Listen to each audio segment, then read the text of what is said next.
আসসালামু আলাইকুম। আশা করি আপনারা সবাই ভালো আছেন।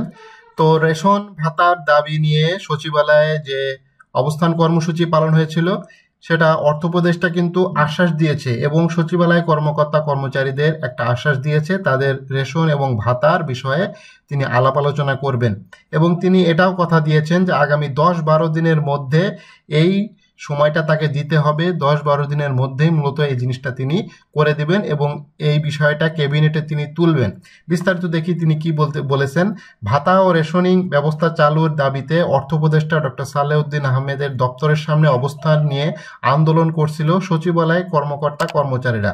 আপনারা জানেন অলরেডি এই চ্যানেলে একটি ভিডিও আপলোড করা হয়েছে, সেখানে বিস্তারিত বলেছি যে গতকাল যেটা 2:30টার সময় সচিবালয় এই ডক্টর সালেউদ্দিন আহমেদের দপ্তরের সামনে তারা কিন্তু অবস্থান কর্মসূচি পালন করেছিল এবং তারা কিন্তু অবরোধ করার চেষ্টা করেছিল, অর্থাৎ ওই সালেউদ্দিন আহমেদের অফিসের সামনে যে করিডর সেখানে কিন্তু সবাই বসে পড়েছিল এবং তারা তাদের দাবি সপক্ষে কিন্তু বিভিন্ন স্লোগান দিচ্ছিল।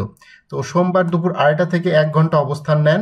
পরে কর্মচারীদের একটি প্রতিনিধি দল ডেকে অর্থ উপদেষ্টা 10 থেকে 12 দিনের মধ্যে দাবি পূরণের চেষ্টার আশ্বাস দিয়ে চলে যান।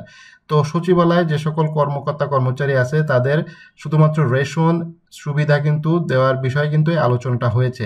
এখানে কিন্তু 15 লক্ষ যে সকল সরকারি কর্মচারী আছে বা তৃতীয় বা চতুর্থ শ্রেণী যে সকল কর্মচারী আছে তাদের বিষয়ে কিন্তু এই আলোচনাটা হয়নি। সচিবালয়ে গুটি কয়েক কর্মচারী আছে, তাদের শুধুমাত্র রেশন দেওয়ার ব্যবস্থা কিন্তু করতেছে। সরকারের এই ক্ষেত্রে কিন্তু কোনো সমস্যা হবে না, যেহেতু কোনো সমস্যা হবে না, বড় কোনো অ্যামাউন্টের কোনো খরচ এখানে হচ্ছে না। তো এটা কিন্তু দাবি কিন্তু তারা মেনে নিচ্ছে, অর্থাৎ বাদবাকি যে সকল সরকারি কর্মচারী আছে তারা কিন্তু এই রেশনের আওতাভুক্ত না হওয়ার সম্ভাবনা সবচাইতে বেশি এখনো পর্যন্ত। তো উপদেষ্টা 10 থেকে 12 দিন সময় নিয়েছেন, 12 দিন সময় নিয়ে সেটা বাস্তবায়ন করার জন্য তিনি সচিবালয় কর্মকর্তা কর্মচারীদের দাবি মেনে নিতে পারেন, যেহেতু তিনি তাদের সাথে আসলে তার উঠা বসা করা লাগে, তো তাদের দাবি না মানলে আসলে তারই সমস্যা হবে সবচাইতে বেশি।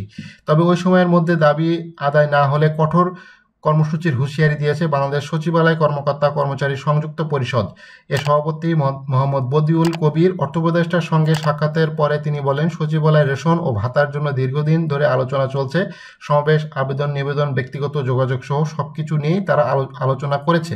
বিভিন্ন মহলে তারা কথা বলেছে এবং এটা সীমাবদ্ধ ছিল, উপদেষ্টা পর্যন্ত আলোচনা পৌঁছায়নি এবং তারা কিন্তু উপদেষ্টার সঙ্গে সরাসরি কথা বলেছে এবং এই বিষয়ে কিন্তু তারা বিস্তারিত আলাপ আলোচনা করেছে। আজকে অর্থ উপদেষ্টার সঙ্গে আলোচনা হয়েছে, তিনি বলতেছেন, তো সচিব তো আমাকে এই বিষয়ে জানায়নি, আমি আপনাদের সব কথা শুনেছি, এটা অর্থ উপদেষ্টার কথা, আমাকে একটু সময় দিন, 10 থেকে 12 দিন, আমি এই বিষয়টা ক্যাবিনেটে তুলব। অর্থাৎ আগামী যে ক্যাবিনেট মিটিং হবে সেই মিটিংয়ে কিন্তু এই কথাটা কিন্তু অর্থ উপদেষ্টা তুলবে এবং এ বিষয়ে কিন্তু আলাপ আলোচনা তিনি করবেন। বদিউল আলম বলেন, খাদ্য উপদেষ্টা আমাদের কথা শুনে সুপারিশ পর্যন্ত পাঠিয়েছে, অথচ সচিব সহ পুরা টিম কর্মচারীদের জন্য প্রতিপক্ষ হিসেবে বেছে নিয়েছে। উপদেষ্টা আমাদের কাছে 10 দিনের সময় চেয়েছে, আমরা সেই সময়টা দিব। ঠিক 10 দিন পরে আমাদের দাবি আদায় না হলে কঠোর আন্দোলনে তারা নেমে যাবে, অর্থাৎ সচিবালয় কর্মকর্তা কর্মচারী যে সংযুক্ত পরিষদ আছে তারা কিন্তু আন্দোলনে নামবে যদি এই দাবি তাদের পূরণ না হয়। এখন কথা হচ্ছে যে এই যে রেশন এবং ভাতার যে দাবিটা সেটা শুধুমাত্র সচিবালয় কর্মকর্তা কর্মচারীদের জন্য, বাদবাকি সারা বাংলাদেশে দপ্তর, অধিদপ্তর, জেলা প্রশাসক কার্যালয় সহ বিভিন্ন সরকারি কর্মকর্তা কর্মচারী কর্মরত আছে প্রায় 15 লক্ষ প্লাস।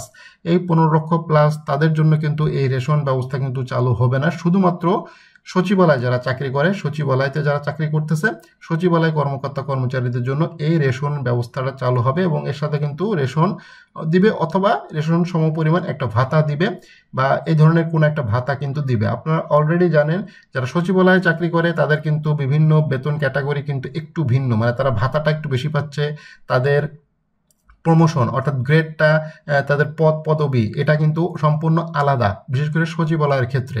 বাট অন্যান্য ক্ষেত্রে কিন্তু আলাদা, মানে একই গ্রেড বাট তাদের কিন্তু পদটা কিন্তু আলাদা। এটা আপনারা সবাই জানেন, যারা সরকারি চাকরি করেন তারা এই বিষয়ে অবশ্যই অবগত আছেন। তো এই বিষয়টা কিন্তু একটা মানে বৈষম্য শিকার হবে সারা বাংলাদেশের সকল সরকারি কর্মকর্তা কর্মচারীদের এক অভিন্ন বিষয়ে আদেশ আসতেছে না।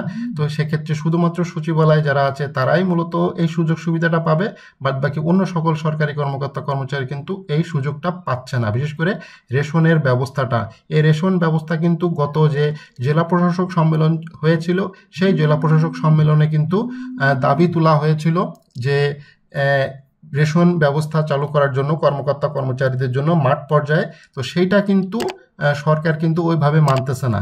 সরকার শুধুমাত্র সচিবালয় কর্মকর্তা কর্মচারীদের জন্য রেশন ব্যবস্থা দেওয়ার জন্য উদ্যোগী নিচ্ছে এবং 10 দিনের সময় কিন্তু চেয়েছে। 10 দিনের মধ্যেই এটা বাস্তবায়ন হবে। বাস্তবায়ন না হলে আপনারা জানেন যে সচিবালয় কর্মকর্তা কর্মচারী পরিষদের সংযুক্ত পরিষদ তারা কিন্তু একটা আন্দোলনের ডাক দিলে সেটা কিন্তু সরকার মানতে বাধ্য হয়। এর আগে মহার্ঘ ভাতা নিয়েও কিন্তু তারা বেশ আন্দোলন করেছিল, যার ফলে সরকার বাধ্য হয়ে একটি কমিটি গঠন করেছিল। সেই কমিটির কার্যক্রম আজও পর্যন্ত কি হয়েছে না হয়েছে, আপডেট কি, এটা কিন্তু সরাসরি মিডিয়াতে বা তারা কোনো উপদেষ্টা বা সচিব সরাসরি কিন্তু কোনো মুখ খুলে নাই। মর্গ ভাতার বিষয়ে এখনো পর্যন্ত ঝুলে আছে সব কিছু। বোঝা যাচ্ছে যে মর্গ ভাতা নিয়ে কিছু একটা হবে, যেহেতু সামনে বাজেট আসতেছে, বাজেটে একটা ঘোষণা দিতে হবে।